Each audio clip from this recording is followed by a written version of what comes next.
اللہ سبحانہ تعالیٰ ہم سب کے لیے آسانیاں کرے. سب سے پہلے میں آپ لوگوں کو یاد کروا دوں کہ نکاح بہت بڑا عہد ہوتا ہے نا. اس سے پہلے ہم یاد کریں کہ ہم نے اللہ سبحانہ تعالیٰ سے بھی ایک عہد کیا تھا. آپ لوگوں کو یاد ہے وہ کون سا عہد کیا تھا؟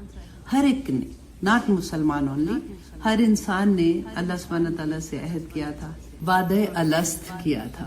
جب اللہ سبحانہ تعالیٰ نے روحیں پیدا کی تھی، ساری کی ساری روحیں، ابھی دنیا نہیں بنی تھی. دنیا بننے سے بہت سال پہلے کی کہانی اللہ سبحانہ تعالیٰ قرآن پاک میں ہمیں سناتے ہیں کہ جب تمہیں پیدا کیا تھا تو میں نے تم سے تمام روحوں کو پیدا کیا. آدم علیہ السلام کی پشت پہ ہاتھ پھیرا تھا تو ان سے وعدہ لیا تھا. اللہ سبحانہ تعالیٰ نے پوچھا کہ کیا میں تمہارا خدا نہیں ہوں؟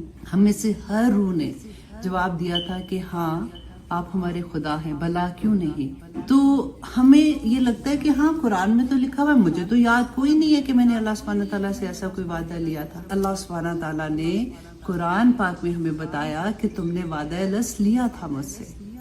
اگر ہمیں کوئی تبلیغ کرنے والا نہ ہو، اگر ہمیں کوئی بھی بتانے والا نہ ہو کہ اللہ ایک ہے، تب بھی ہماری روحوں کے اندر یہ بات بلٹ ان ہے. ہماری اپنی ذات، ہمارا اپنا انر جو ہے نا، اللہ سبحانہ تعالیٰ قرآن پاک میں اتنی مرتبہ یہ کہتے ہیں افلا یتدبرون، تم تدبر کیوں نہیں کرتے ہو، کیوں نہیں سوچتے ہو تم کون ہو؟ کیا تم ایسی دنیا میں آگے ہو؟ What is your purpose in this life? Ask yourself.